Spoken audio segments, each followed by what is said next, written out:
أعوذ بالله من الشيطان الرجيم بسم الله الرحمن الرحيم الحمد لله رب العالمين نحمده ونستعينه ونستهديه ونستغفره ونعوذ بالله من شرور أنفسنا ومن سيئات أعمالنا من يهد الله فلا مضل له ومن يضلل فلا هادي له أشهد أن لا إله إلا الله وأن محمدا عبده ورسوله وصفي من خلقه وحبيبه صلاة وسلاما دائمين متلازمين وعلى آله وصحبه أجمعين رب اشرح لي صدري ويسر لي أمري واحلل عقدة من لساني يفقه قولي ربنا افتح بيننا قومنا بالحق وأنت خير الفاتحين اللهم فقهنا في الدين وعلمنا التأويل واهدنا إلى صراطك المستقيم. Alhamdulillah, bersyukur kita kepada Allah Subhanahu wa taala kerana pada malam ini sehingga ke saat ini Allah taala masih lagi memanjangkan usia kita. Masih lagi diberi kesempatan peluang untuk beramal, untuk kita meneruskan lagi saki-baki kehidupan kita ini dengan amal-amal yang saleh, dengan ketaatan, dengan sama-sama kita meningkatkan keilmuan, keimanan, ketakwaan sebagai bekalan dan persiapan kita untuk bertemu dengan Allah Subhanahu wa taala. Marilah kita mengambil sedikit ruang masa antara maghrib dan isyak ini untuk sama-sama kita mendengar beberapa hadis Nabi sallallahu alaihi wasallam. Moga-moga bermanfaat sebagai panduan dan bekalan di dalam kehidupan kita insya-Allah. Qala musannifu rahimallahu taala wa nafa'ana bi'ulumihi fid dharain amin. An Abi Hurairah radhiyallahu taala anhu qala wallahi allazi la ilaha illahu in kuntu la'atamidu bikabadi 'ala al-ardi minal ju'. Hadis ni agak terlalu panjang. Saya terus kepada terjemahan. Bimbang kok tak sempat masa. Daripada Abu Hurairah radhiyallahu taala anhu berkata, demi Allah yang tidak ada Tuhan kecuali Ia, sesungguhnya saya menyandarkan hati saya ke atas bumi kerana terlalu lapar. Maksudnya apa? Maksudnya Abu Hurairah ni duduk sandar berbaring. Berbaring atas tanah lah. Maksudnya menyandarkan hati ni, hati belah ni. Maksudnya duduk baring. Baring di atas tanah kerana minal ju', kerana lapar. Dan tuan-tuan, kalau kita melihat, inilah di kalangan sifat-sifat golongan para sahabat yang mana mereka ni tidaklah sentiasa dalam keadaan kenyang. Ada masa keadaan dia kenyang dan ada masa dalam keadaan lapar. Sehingga kan Abu Hurairah kata, wa inni kuntu la ashaddul hajar ala batni minal ju'. Sehinggalah bahawa sesungguhnya saya mengikat batu-batu pada perut saya kerana terlalu lapar. Nampak? Maksudnya tuan-tuan, laparnya Abu Hurairah ni sehingga ambil batu ikat pada perut kerana terlalu lapar. Sebab apa ambil batu ikat perut tuan-tuan? Kerana tamburi perut masuk angin. Kalau perut masuk angin sakit perut lah. Jadi Abu Hurairah sampai tahap lapar, dan kemudian diletakkan batu-batu, diikat batu pada perut. Diikat batu pada perut dia kerana terlalu lapar. Nak khabar tuan-tuan, kita nak dalam keadaan lapar, contoh memang kita kata ada masa kita lapar. Tapi tuan-tuan, lapar kita tak ada lagi sampai tahap ikat batu di perut. Tak ada lagi sampai tahap macam Abu Hurairah ni, sampai terguling-guling atas tanah kerana terlalu lapar. Guling atas latar tuan-tuan sebab lapar. Rasanya tak pernah lagi kita dalam keadaan seumpama itu. Lapar, tapi lepas tu boleh makan pula. Ini beza kita akhir zaman dengan golongan para sahabat zaman dulu. Kemudian walaqad walaqad qa'adtu yawman ala tariqihim allazi yakhrujuna minhu. Jadi Abu Hurairah kata disebabkan saya ni terlalu lapar, maka pada hari tersebut saya duduk di tepi-tepi jalan, yang mana tempat orang keluar lah. Jadi moga bila lapar ni tuan-tuan duduk luar, duduk tepi-tepi jalan, dengan harapan moga adalah orang yang nak bagi makanan. Sebab tuan-tuan, Abu Hurairah ni kalau kita baca dalam manaqib dia, Abu Hurairah ni adalah ahli suffah. Nah, ahli suffah apa tuan-tuan? Ahli suffah ni adalah orang yang duduk di serambi masjid Nabi SAW. Orang yang tak ada tempat tinggal, orang yang tak ada rumah, orang yang tak ada ahli keluarga, sanak saudara, tak ada. Makna dia duduk di serambi masjid Nabi saja tuan-tuan. Dan duduk di masjid Nabi dan mengharapkan kepada kadang-kadang orang bagi makan dan seumpamanya. Dan tuan-tuan, bila kata ahli suffah yang duduk di masjid Nabi SAW, pada zaman Nabi SAW sahaja ahli suffah ada seramai 70 orang lebih. 70 orang lebih tuan-tuan ahli suffah, iaitu orang yang duduk di serambi masjid Nabi. Kalau tuan-tuan pernah pergi menunaikan umrah ataupun menunaikan haji di Masjid Nabawi SAW, di dalam kawasan Raudah, di belakang makam Nabi SAW. Kalau tuan-tuan perasan, di belakang makam Nabi, sini Raudah mimbar, kemudian tuan-tuan perasan belakang tu dia ada macam satu seming, blok seming yang agak tinggi, lebih kurang tinggi ni lah. Dan tuan-tuan akan tengok biasanya ramai orang yang akan duduk atas tu, duduk atas tu.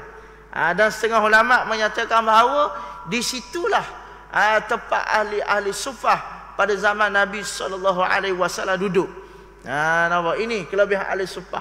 Dan ahli suffah ni tuan-tuan dia mempunyai kelebihan, bahawa Rasulullah SAW memuliakan ahli suffah. Kerana apa? Kerana adanya ahli suffah ni menyebabkan masjid Nabi SAW hidup, sentiasa ada. Sentiasa ada orang yang mengimarahkan masjid. Nah, setiap masa ada orang mengimarahkan masjid. Berbeza dengan kita tuan-tuan. Kita mungkin masjid kita masjid yang imarah, tapi tuan-tuan imarah masjid, tapi ada waktu ketikanya tak ada orang, betul tak? Nampak? Time kuliah ramai, time maghrib, time isyak ramai. Time subuh ramai. Tapi tuan-tuan kadang pukul 12 tak ada orang, betul? 12 tak ada orang. Ataupun belah pagi, belah siang, pukul 10, pukul 11 tak ada orang. Ini nak kabur sumbangan ahli suffah cukup besar dalam menghidupkan dan mengimarahkan masjid. Jadi itu dia ahli suffah. Jadi termasuklah Abu Hurairah radhiyallahu taala anhu. Abu Hurairah ni ahli suffah, tak ada tempat tinggal, hanya duduk di serambi masjid Nabi SAW. Jadi Abu Hurairah cerita, satu hari tu aku lapar sangat, sehingga ikat batu pada perut dan kemudian berguling-guling atas-atas ni, dan aku pun duduk di luar. Duduk di luar di tepi jalan. Kemudian famarra bi Nabi SAW fatabassama hina ra'ani. Kemudian tiba-tiba lalu Nabi SAW. Moga Abu Hurairah duduk tepi jalan, maka Nabi pun lalu. Bila lalu fatabassama hina ra'ani, Abu Hurairah kata Nabi senyum tengok aku. Nabi senyum tengok aku. Sebab apa Nabi senyum? Sebab wa'arafa ma fi wajhi wa ma fi nafsi. Nabi senyum sebab Nabi tahu apa yang ada pada wajah aku dan apa yang ada pada jiwa aku. Maksudnya apa? Rasulullah tahu Abu Hurairah ni lapar. Nampak? Macam kita kan, kita tahu ni muka orang lapar ni muka dah makan lagi kita tahu. Jadi bila Rasulullah SAW tengok muka Abu Hurairah, Rasulullah senyum. Tahu dah ni muka orang lapar ni. Kemudian Nabi SAW berkata, ya Abu Hur, wahai Abu Hurairah. Apa ni? Nabi panggil, ya Abu Hur, wahai Abu Hurairah. qultu labbaika ya Rasulullah. Maka aku kata, iaitu Abu Hurairah kata, ya saya datang wahai Rasulullah. Labbaika ni maksudnya satu ucapan yang menyahut panggilan. Labbaika ya Rasulullah. Ya wahai Rasulullah, saya menyahut panggilan Rasulullah. Macam orang pergi haji lah, bila talbiyah disebut labbaik Allahumma labbaik, labbaik Allahumma labbaik. Apa maksud dia? Maksudnya ya Tuhan, aku datang menyambut panggilan kamu. Itu maksudnya. Jadi bila Rasulullah panggil, Abu Hurairah kata ya labbaik, ya saya mari. Begitu maksudnya. Kemudian Nabi kata ilhaq, mari ikut saya. Iaitu mari ikut Nabi sallallahu alaihi wasallam. Wa madha, dan Nabi pun berlalu. Sebab Nabi tuan-tuan, Nabi jalan cepat. Kalau kita baca dalam kitab Syama'il Muhammadiyah, yang disusun oleh Imam At-Tirmizi, meriwayatkan bahawa sifat berjalan Nabi SAW macam orang yang turun, orang yang sedang menuruni bukit. Maksudnya apa? Nabi jalan laju. Nabi jalan laju, tak ada jalan lembek-lembek, wawak lembek itu tak ada. Dan Nabi berjalan dalam keadaan dada ke hadapan, perut ke dalam. Nampak? Maknanya apa? Jalan dalam keadaan gagah perkasa. Itu cara jalan Nabi SAW, cepat, bukan jalan lambat. Sebab itu tuan-tuan, para ulama sebut, bagi orang yang ngaji ni, orang yang belajar, dia kena 3 perkara kena cepat. Kalau dia tak cepat tuan-tuan, dia tidak akan boleh faedah. Yang pertama tuan-tuan, kalau orang ngaji, orang yang belajar ni, dia kena cepat 3 perkara. Yang pertama apa? Cepat nulis. Nulis kena cepat.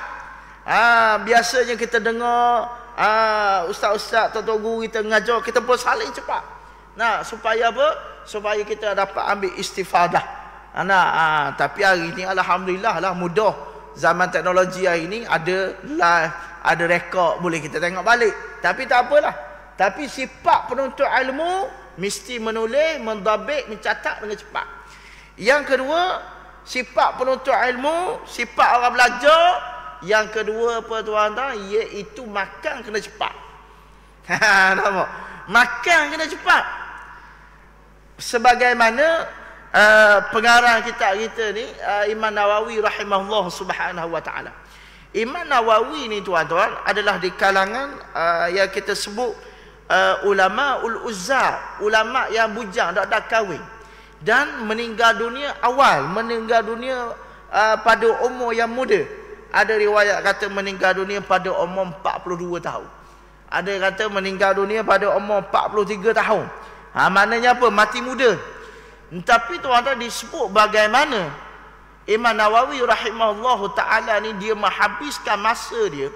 Bagaimana berkatnya masa Imam Nawawi ni tuan. Imam Nawawi satu hari mempelajari 12 mata pelajaran. 12 subjek tuan-tuan.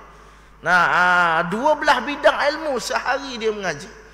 Kalau kita hari ni tuan-tuan tengok kat sekolah, mana ada sekolah sehari 12 subjek. Sehari 5 subjek pun panah dah kepala tuan-tuan. Ini Imam Nawawi rahimahullah ta'ala. Dan Imam Nawawi pula dalam soal makan, Imam Nawawi makan tuan-tuan, kalau ada makanan dia akan pilih roti yang lembut. Roti yang lembut. Kalau tak ada roti yang lembut, ada roti keras, maka roti keras tadi direndang dulu dalam air. Direndang dulu dalam air. Sebab apa nak suruh lembut? Sebab apa nak suruh lembut roti tersebut? Sebab nak suruh menjimatkan masa makan. Jimatkan masa makan. Kalau lembut, roti lembut kurang sikit, nak ngunyap, masuk bungut telang lalu habis. Makna sampai tara gitu, para ulama sangat menilai akan masa. Berbeza dengan kita lah. Kita makan kadang-kadang tuan-tuan 2 jam. Makan lama. Apatah lagi kalau hari ni jenis-jenis makanan moden hari ni. Jenis makanan moden ambil masa lama. Kalau anak-anak muda hari ni, generasi TikTok hari ni, dia panggil apa? Dia panggil healing.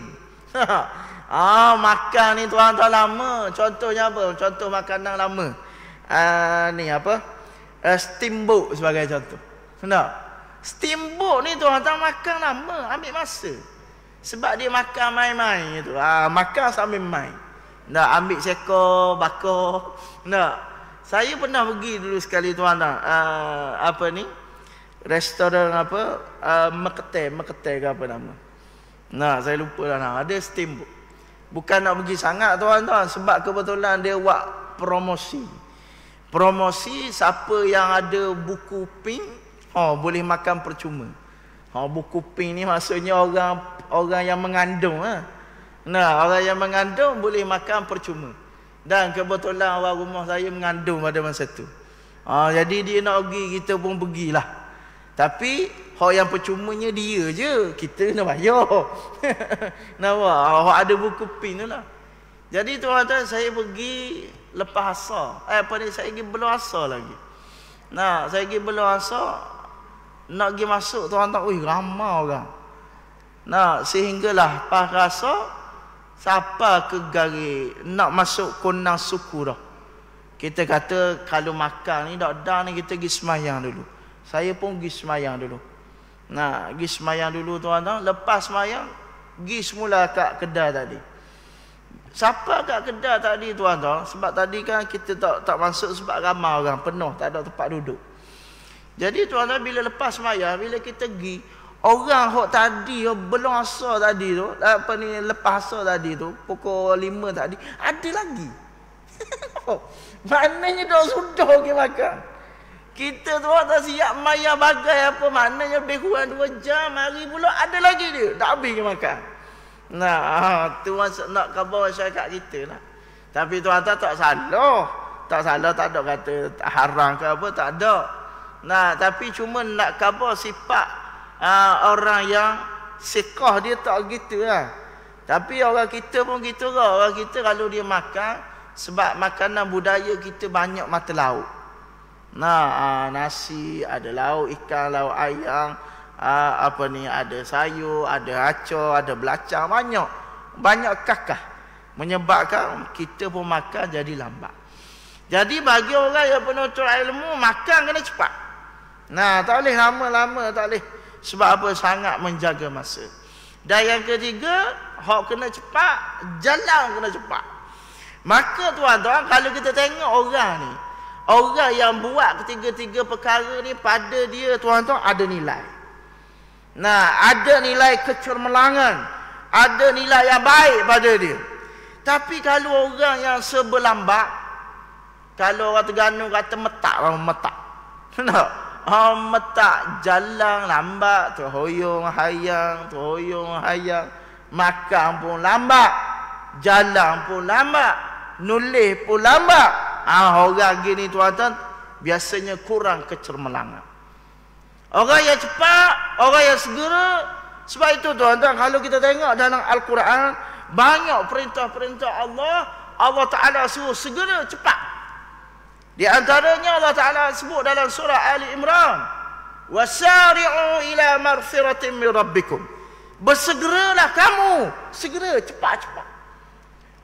Bersegera, wasari'u fi'lul amri. Kata suruhan, kata perintah. Wasari'u ila maghfiratin min rabbikum. Bersegera kamu, cepat-cepat kamu dalam mendapat pengampunan daripada Allah Ta'ala. Itu satu contoh. Banyak lagi ayat-ayat yang lain yang menyatakan bahawa nak suruh cepat, jangan berlengah-lengah, jangan membuang masa. Maka itu kita sebut sini berkenaan dengan sifat Nabi SAW.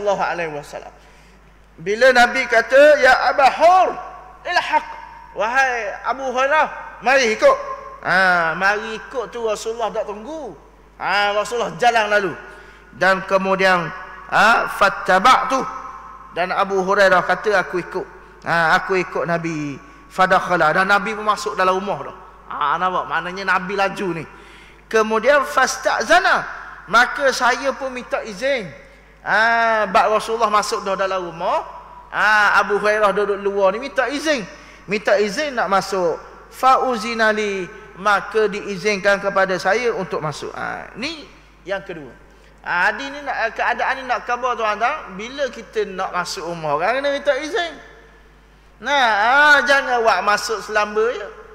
Nah, jangan kita kata bila orang kata masuklah awak acara rumah diri. Tuan-tuan, itu tak betul tu. Orang Melayu kita cakap dah apalah, masuklah awak macam rumah diri. Tak boleh. Mana boleh awak macam rumah diri? Nah, Allah Ta'ala sebut dalam Al-Quran bagaimana adab bila kita pergi rumah orang.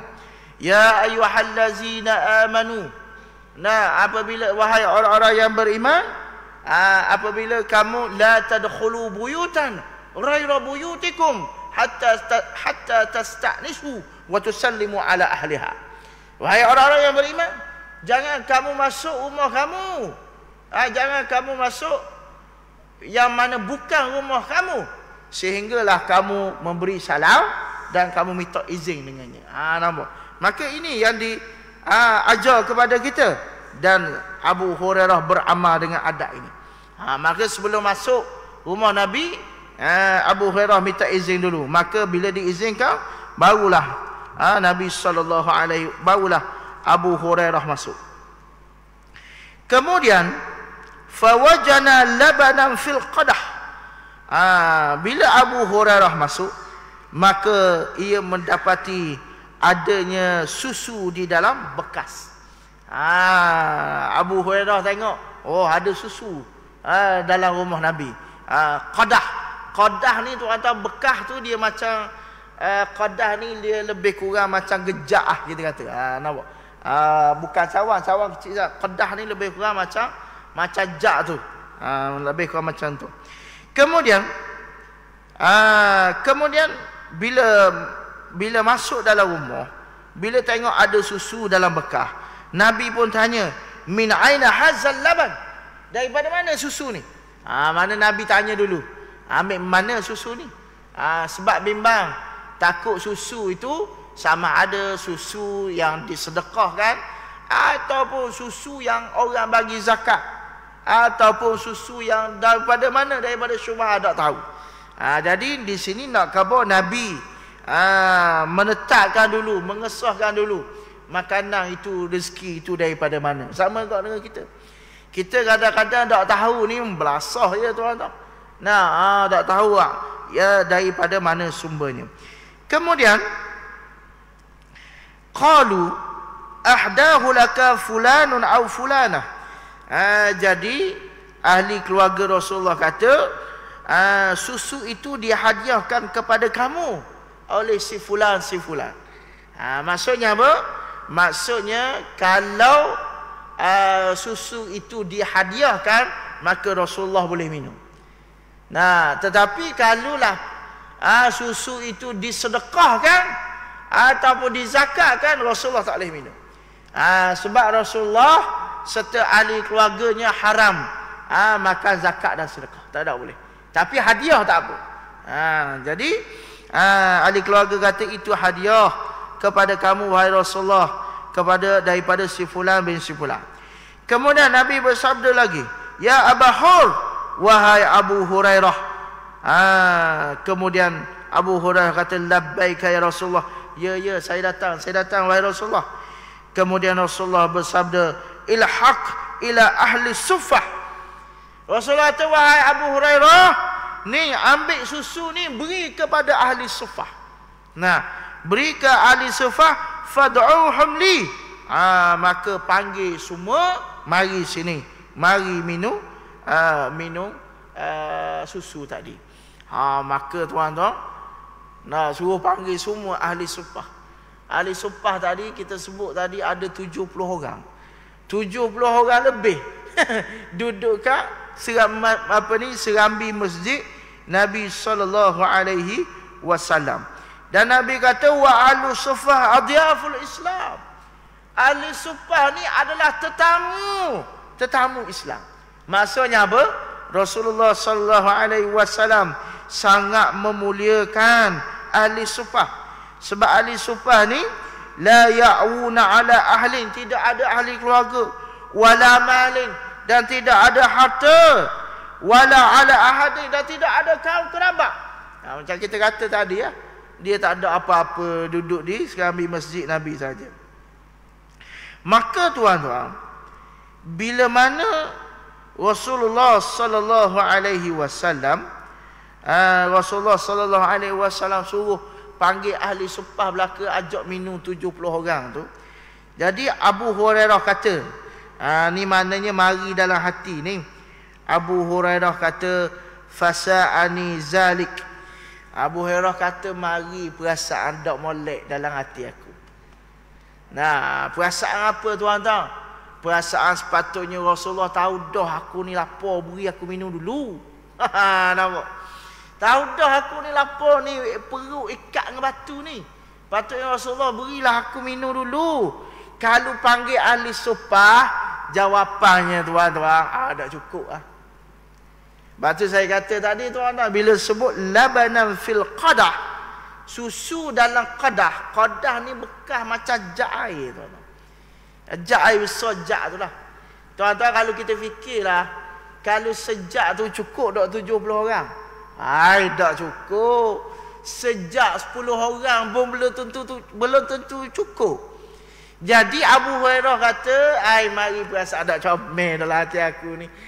Kalau panggil ahli sumpah ni, tak cukup ni. Nah, ada minum aku ni, sedang aku ni dalam keadaan lapar. Patut Rasulullah berilah ke aku minum dulu patutnya. Nampak? Mana mari perasaan tak molek dalam hati ni. Nah, mari perasaan tak molek dalam hati. Kemudian dia kata, wa ma haza labanu fi ahli sufah. Nah, dan apa ni susu ni nak beri ke ahli sufah?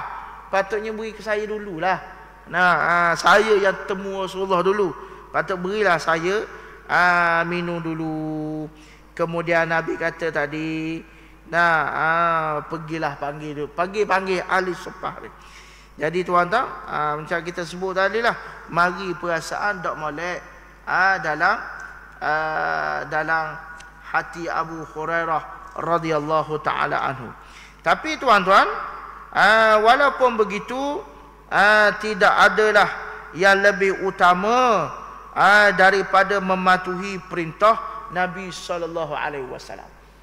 Walaupun kita ni perasaan kita rasa tak setuju, tak suka dengan apa yang telah ditetapkan oleh Rasulullah sallallahu alaihi wasallam, guana-guana pun kita kena terima. Sebagaimana Allah Taala sebut di dalam Al-Quran, "Wa ma atakumur rasul fakhuzuh wa ma nahakum anhu fantahu." Apa-apa sahaja yang datang daripada Allah Taala dan Rasul, maka hendaklah kamu ikut, hendaklah kamu ambil. Maknanya sebab apa? Sebab ini perintah daripada Allah Taala dan Rasul. Bila datangnya perintah surahat daripada Allah Taala dan Rasul, kita tidak ada pilihan yang lain melain taat pada Allah Taala, melain taat pada Allah Taala dan Rasul, walaupun pada hati kita tidak bersetuju. Nah, tuan-tuan, dalam sejarah menukilkan beberapa banyak peristiwa yang mana ada di kalangan sahabat yang tidak bersetuju dengan keputusan Nabi sallallahu alaihi wasallam. Contohnya dalam peristiwa perjanjian Hudaibiyah. Dalam peristiwa perjanjian Hudaibiyah, apabila Rasulullah sallallahu alaihi wasallam menjalankan perjanjian dengan orang Mekah yang diketuai oleh Suhaib bin Amr, dan dalam perjanjian Hudaibiyah itu dilihat sebagai perjanjian yang berat sebelah, menyebabkan di kalangan para sahabat tidak bersetuju dengan dengan perjanjian Hudaibiyah itu. Di antaranya isi perjanjian Hudaibiyah, iaitu orang Islam pada masa itu tidak boleh, tidak dibenarkan untuk melakukan ibadat umrah pada tahun itu. Kena mari tahun depan. Sedangkan dalam keadaan Rasulullah dan para sahabat telah pun memakai pakaian ihram. Dan juga perjanjian berat sebelah, orang Madinah yang datang ke Mekah tak perlu diatur balik. Orang Mekah yang mari ke Madinah kena atur balik. Jadi berat sebelah. Jadi menyebabkan ada di kalangan para sahabat tidak berpuas hati dengan keputusan perjanjian Hudaibiyah. Kemudian bila mana umrah tidak dapat dilaksanakan, Rasulullah sallallahu alaihi wasallam memerintahkan para sahabat supaya bertahalul lah. Nah, dah tak boleh nak buat umrah ni, tapi ihram pakai dah. Jadi tuan-tuan nak membebaskan diri daripada ihram, kena tahallul. Kena tahallul dan menyembelih binatang. Nah, sebagai riak dia. Bila Rasulullah suruh para sahabat bertahallul dan sembelih binatang, tidak ada seorang pun sahabat yang ikut perintah Nabi SAW. Menyebabkan Nabi berasa sangat sedih. Dan Nabi masuk ke dalam kemah. Bila masuk dalam kemah, isteri Nabi kata, Ummu Salamah, nah, kata, ya Rasulullah, kenapa ni? Nah, Rasulullah kata, aku suruh sahabat bertahallul, tapi tak ada seorang yang ikut. Ummu Salamah kata, wahai Rasulullah, kalau nak suruh orang ikut kamu, maka kamu buat dulu.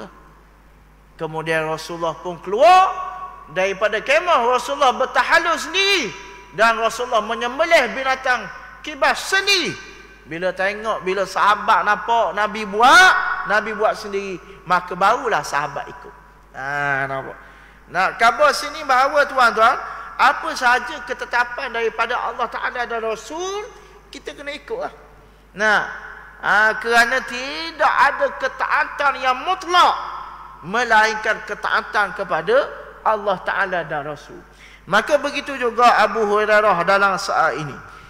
Bila mana Abu Hurairah kata tadi, mari perasaan ada molek dalam hati aku, patutnya Rasulullah ni berilah aku makan dulu, berilah aku minum susu ni dulu. Kalau panggil 70 orang, dah aku lagi. Nah, tapi sebab itu perintah daripada Nabi SAW, maka disebut walam yakum min ta'atillah wa ta'atir rasul buddun, maka tidak adalah ketaatan melainkan ketaatan Allah Ta'ala dan Rasul sama sekali. Jadi Abu Hurairah pun ikut. Kemudian fa'ataituhum, maka marilah ahli suffah tadi ramai 70 orang, fada'autuhum, dan kemudian jemput mereka. Kemudian fa'aqbalu, maka tuan-tuan mari belaka ramai-ramai ni ke rumah Nabi SAW. Wasta'zanu, dan mereka pun minta izin nak masuk dalam rumah Nabi. Dan kemudian fa'uzina lahum, maka diizinkan masuk ke dalam rumah. Kemudian wa akhazu majalisahum minal bait, dan kemudian ahli suffah ni pun masuk dalam rumah Nabi belaka. Kemudian Nabi SAW bersabda, ya Aba Hur, wahai Abu Hurairah. Abu Hurairah kata, labbaik ya Rasulullah, ya, saya datang. Nabi kata, khuz, ambil ni. Fa'atihim, iaitu Rasulullah beri qadah tadi, bekas susu tadi. Nah, maka ambil, beri kepada ahli suffah tadi. Maksudnya apa? Rasulullah suruh Abu Hurairah bagi kepada ahli suffah ni minum susu tadi. Nah, minum susu tadi. Kemudian faja'altu u'tiha rajulun fayashrabu hatta yarwi. Kemudian Abu Hurairah pun beri seorang-seorang. Nah, maknanya tuan-tuan, qadah ni dia macam jak besar lah. Jak biasa rumah kita lah. Nah, kemudian cawan, nah, kemudian cuang, kemudian beri seorang-seorang, minum susu tadi. Maka mereka minum sehingga kenyang. Maknanya minum sehingga kenyang. Maknanya apa tuan-tuan? Abu Hurairah beri minum susu tu sampai kenyang. Maksudnya apa tuan-tuan? Maksudnya kalau kenyang ni tuan-tuan bukan segelas. Nah, nampak? Kalau kita orang lapar ni, kalau minum air pula sedap, air susu. Nah, air teping tuan-tuan. Air teping tu. Biasa bukan segelas. Biasa 2-3 gelas. Maknanya setiap seorang tu minum lebih 2-3 gelas seorang. Makna minum sampai kenyang. Summa yuraddu ala qadah, lepas kenyang barulah yewi balik bekas susu tadi. Kemudian fa'atihil akhar, kemudian diberi pula kepada ahli suffah yang lain. Fayashribu, dan dia pun minum sehingga kenyang. summa yuraddu 'alal qadah. Kemudian lepas seorang ni kenyang, baru dia pulang balik bekas tadi. Nah, apa ni? Hatta intahaitu ila Rasulillah sallallahu alaihi wasallam. Masa Abu Hurairah curah tadi, curah bagi kepada ahli supah, mari dalam hati ni, oh nak dang dah aku ni, nak dang dah. Nampak? Dah bekas khadah tu bersojak je tuan. Dah ahli supah 70 orang. Jadi mari dalam hati ni, nak dang dah aku, nak dang dah aku, sedangkan kelapa. Nah, macam kita kau kadang-kadang nak bila buat jamu tahlim masjid. Nah, kita hodok depan ni, oh, ai dang gedok nasi, dang gedok nasi. Mari perasaan tu, ai dang gedok aku ni, dang gedok. Gitulah contohnya perasaan Abu Hurairah tadi. Sehinggalah tuan-tuan, habis semua tadi minum belaka. Sehinggalah ahli supah tadi minum belaka dan semuanya kenyang dan sampailah kepada Rasulullah sallallahu alaihi wasallam. Fa akhazal qadah fa wada'ahu ala yadihi. Sampailah last kali bekas air itu sampai ke tangan Rasulullah sallallahu alaihi wasallam. Maka fanazara, maka Nabi pun tengok aku. Maksudnya apa? Nabi tengok Abu Hurairah. Dan fatabassama, dan Nabi pun senyum. Sebenarnya tuan-tuan, Nabi tahu apa yang ada dalam hati Abu Hurairah tadi. Rasulullah tahu. Nah, Rasulullah tahu Abu Hurairah mari dalam hati dan kedok ni. Kemudian Nabi tengok Abu Hurairah dan Nabi senyum. Kemudian Nabi kata, ya Abu Hur, wahai Abu Hurairah. Abu Hurairah kata, labbaik ya Rasulullah. Ya, saya. Kemudian Nabi kata, bakitu ana wa anta. Rasulullah kata, sekarang tinggal kita dua orang. Nampak?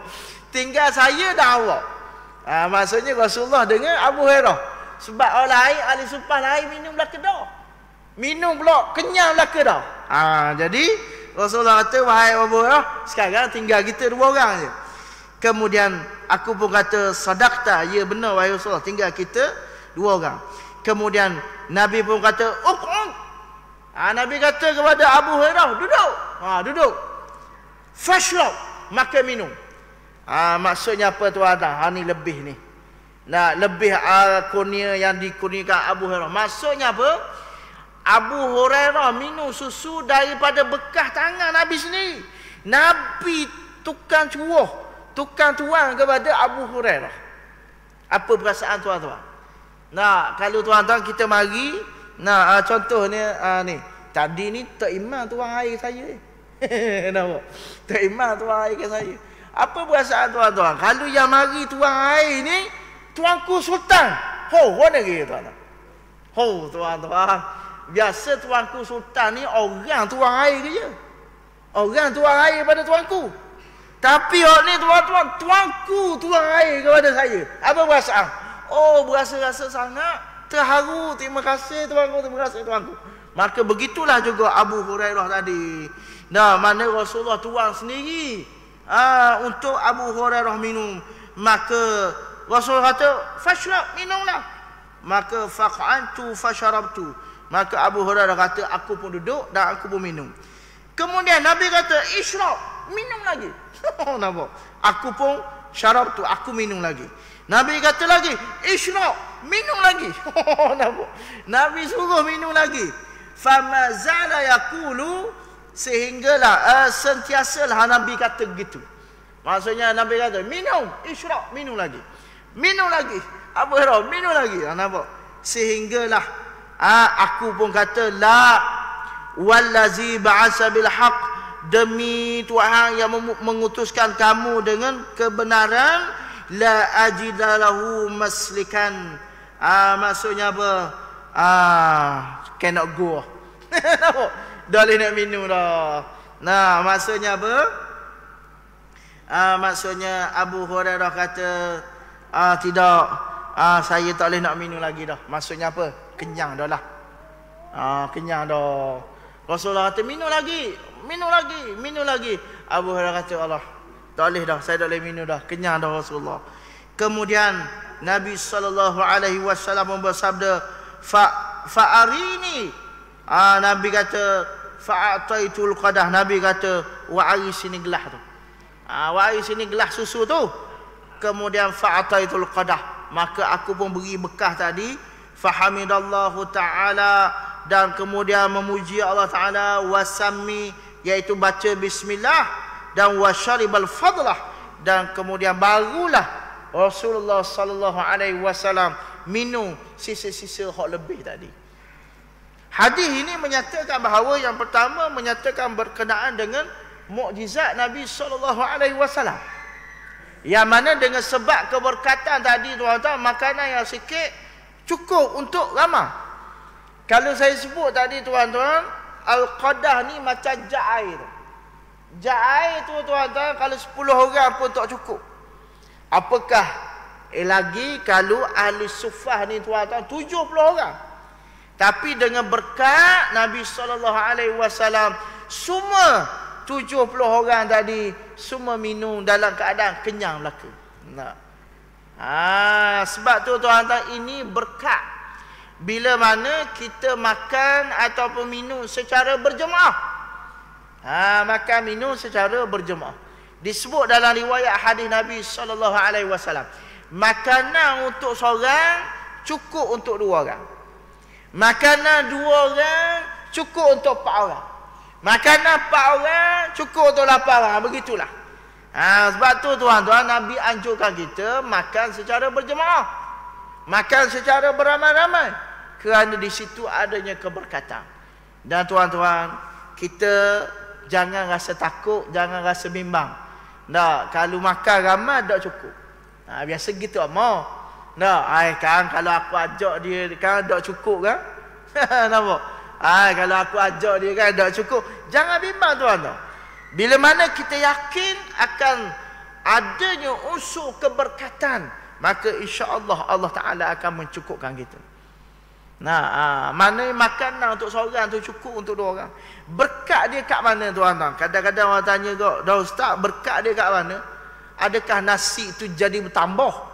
Nampak? Contohnya nasi seorang sepinggang tiba-tiba jadi 2 pinggang. Adakah gitu? Tak. Bukan maksudnya gitu. Maksud berkat ni tuan-tuan, ziyadatul khair, iaitu banyak bertambahnya kebaikan. Kadang-kadang tuan-tuan, biasa kita makan, biasa kita makan contoh biasa kita makan 2 pinggang baru kenyang. Nampak? 2 pinggang baru kenyang. Tapi tuan-tuan, dengan sebab kita makan ramai-ramai ni, sepinggang rasa kenyang dah. Rasa cukup. Dia tuan-tuan nak kenyang ni tak nanti banyak. Sebab yang beri kenyang adalah Allah Ta'ala, bukan nasi. Nampak? Yang beri kenyang tu adalah Allah Ta'ala, bukan nasi. Sebab tu itu juga termasuk dalam akidah tu. Yang beri kenyang adalah Allah, bukan nasi. Dalil dia apa? Dalil dia kita pakai dalil akal saja yang mudah. Ada orang tuan-tuan, dia makan 2-3 pinggang tak kenyang lagi. Makan 2 pinggang baru kenyang. Tapi tuan-tuan, ada orang makan 2-3 mulut je kenyang dah. Cuba tengok orang-orang lama. Tok-tok kita, ayah kita tuan-tuan. Dia tak ada kedarah macam kita makan 2 pinggang. Kita makan ni 2 pinggang baru kenyang, baru dawa. Tu kalau dak dawa lagi tambah lagi. Tapi tuan-tuan, orang-orang lama ni makan 2-3 suap. Dia pun kenyang dah. Kita kata makan lagi, dah apalah, kenyang dah. Nampak tak? Dalil dia menunjukkan bukan nasi yang beri kenyang.